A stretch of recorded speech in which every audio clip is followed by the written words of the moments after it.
Bu o'sha 24-fevral kuni ekilgan pink sari ro'zvi pomidorlarimiz.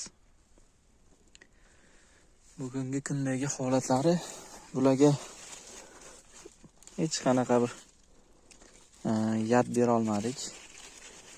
Nimaga? Tutaga qarshi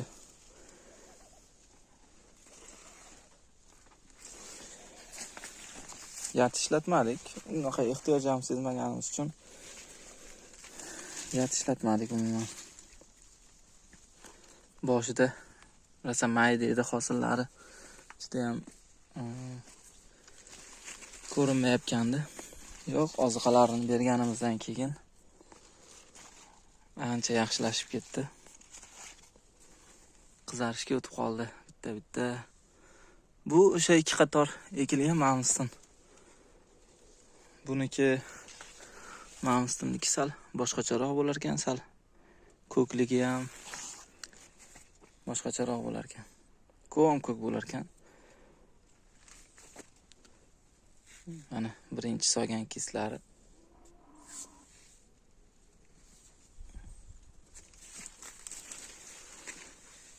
Oziqa berayotgan oziqalarimiz. Hop. Oxirgi marta kaliy berdik.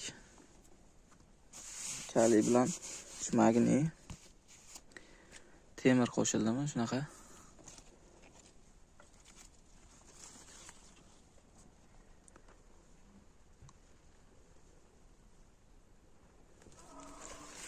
Ustidan hech narsa sepmayapmiz. Yaqin o'rtada yaqin bir haftalarning ichida hech narsa sepa olmadik ham. Bir marta shu benefit sepdik. Hosilini kattalashtirishga. Undan keyin tomatondan bir marta общий hisobda tomatondan 2 marta sepildi.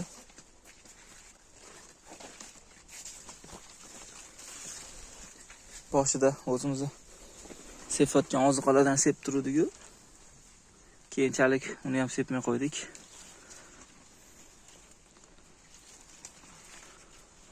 Mana hosil solishlari. Shu Mamstonda bu tomondagi ko'rinishi. Mana shu 2 qatorda Mamston ekilgan.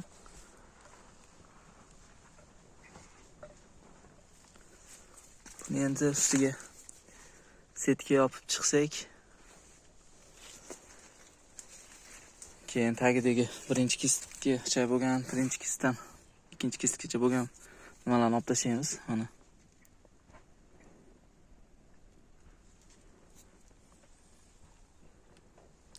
Bu 40 santimetrga ekildi, 35 santimetrga ekildi. Buni bir shoq qilib o'rganmiz. Naryoqdagi 8 sotilidagi hosili palaklari rosa nima bo'lib yaqin bo'lib qolganiga 2 shoq qilgandik. Bularni bir shoq qilib chiqqanmiz mana. O'zi biz o'ylaganimizdan ham ancha yaxshi, zo'r emas u, lekin biz o'ylaganimizdan ancha yaxshilashib ketdi pomidorlar. Shu biz kutganimizdan yaxshiroq bo'lyapti. Mana.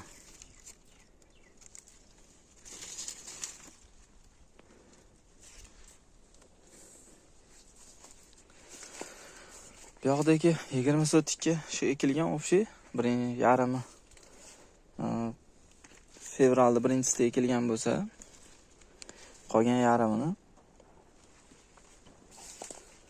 24-fevralda ekilgan mashet. 4 ta tepilsa, 1,5 sotilidagi 4 ta tepilsa. Hop. Bunisi fevralda 24da ekilgan bo'lsa,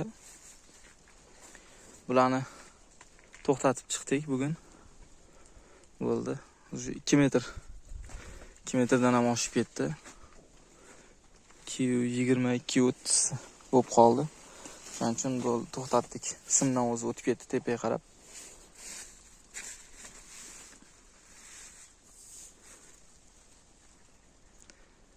birinchi hosillari shu qizarishga o'tib ko'rinib qoldi ancha. O'tgan yili xuddi shu yerga faqat 1 apreldan 7 aprelgacha pomidor ekkandik. Pink sari, uni ham videolari bor, agar qiziqqanlar bo'lsa, ko'rsa. U lekin shu zo'r bo'lgandi, hosillari. Ancha zo'r bo'lgandi bularga qaraganda. Bu ham yomon emas. Biz kutgandan ancha yaxshi. Ikkinchi kesdi.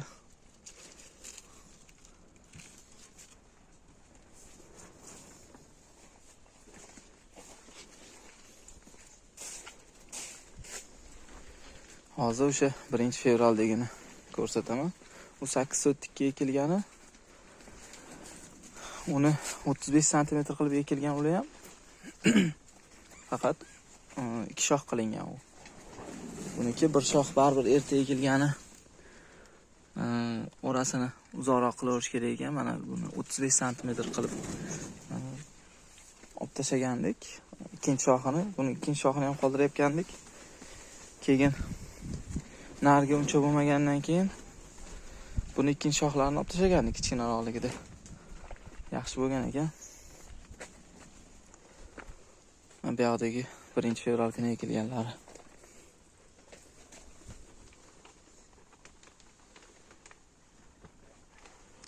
Buniki endi sal ko'paydi qizarishlari. Buni ustiga setka yopdik. Mana shu 8 so'tlikka setka yopdik. Narginga hali yopganimiz yo'q. Unga endi ertaga yopib, mana shunaqa ko'rinishga keltiramiz. Ularni ham teparoqgacha olib, hosillarini.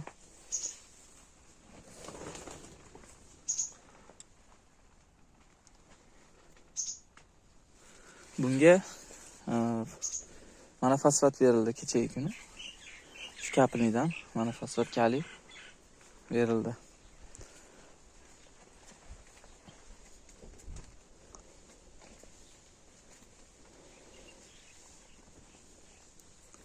O'tgan yilgimiz mana shunaqa ko'rinishda bo'ldi. Hammasi katta ham tovarni vidi ham zo'r bo'lgan. Ham bittalik yashikka pokovka qilganmiz o'tgan yil. Hammasini bittalik yashikka pokovka qilganmiz. Tovarni vidi shunga tortganligi uchun faqat bittalik yashikka qildirgan klient o'zi. Taxlash qiyin ekan-u, lekin hosili zo'r bo'lgandi. Xudoga shukr, bular ham yomon emas. 2 shox qilganligimiz hisobiga sal maydarog'u ko'rinishi, lekin ko'pligini hisobiga xudo xolasa kam bo'lmaydi. Ularga ham yat sepmadik. Boshida 1 marta, 2 marta sepganmiz. Ko'chat kichikroqligida. Shu bilan shuning uchun bu 20 so'tlikda uncha video qilavermaganman. Har zamonda video qilganman. Chunki ma'lumot berish uchun hech qanaqa bir ishlar qilmaganligimiz uchun faqat tagidan oziqasini beramiz. Ustidan tomatonni sepdik. Uni ham kech sepdik, boshidagi o'sha 1-chi, 2-chi kislari yaxshi ushlamagandan keyin sal teparoqqa ko'tarilganda 1 metrlar bo'lganda berishni boshlagandik. Sep chiqishni boshlagandik. Tomatonni ham. Ungacha ushlamaganlari ushlamadi, ushlagan bo'lgandi mana shu pastdagilar.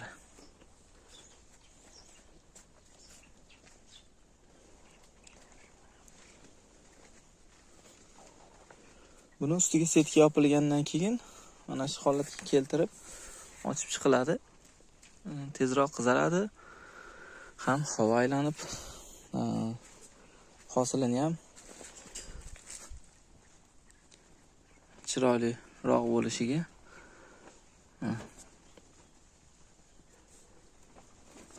kalibrlari ham yomon emas. Misol ikkitasi kichikroq bo'lib, ikkitasi katta bo'lgan bo'lsa ham bizga yetadi. Mana buni hammasi ushlagan. O'zi ham mashit o'zida 1 kilodan kam emas. Mana shu bo'lmagan, yaxshi qarolmagan pomidorlarimiz Xudoga shukr, ishqilib yaxshi. Biz kutganimizdan ancha oldinda. Chunki buni biz katta ko'chat bo'lib ketuvdi. Boshidan ko'rganlar biladi hamma. Bu gidete 1,5 metrcha chuqurlikda ekilgan. Hozir endi xomlanib nima qilgandan keyin 1,5 metrcha chuqurlikka tushib ketdi. Mana eng oxirlari ham mana shu holatda. Bu nima emas? Kimgadir maqtanish emas, boshqa emas. Faqat boshidan qo'yganligim uchun bu videoda bir tayinli ma'lumot bo'lmasa ham kuzatib borayotganlar uchun ko'rsatib o'tyapman. Bular sal kichikroq, chunki 24-fevralda ekilgan. Issiqni sal kamroq ushlagan ekanmiz. O'zi pinsaralarni, ro'zuviylarni 15-16 gradus ushlash kerak deb aytishgandi. Biz 12-13 gradus ushlaganmiz.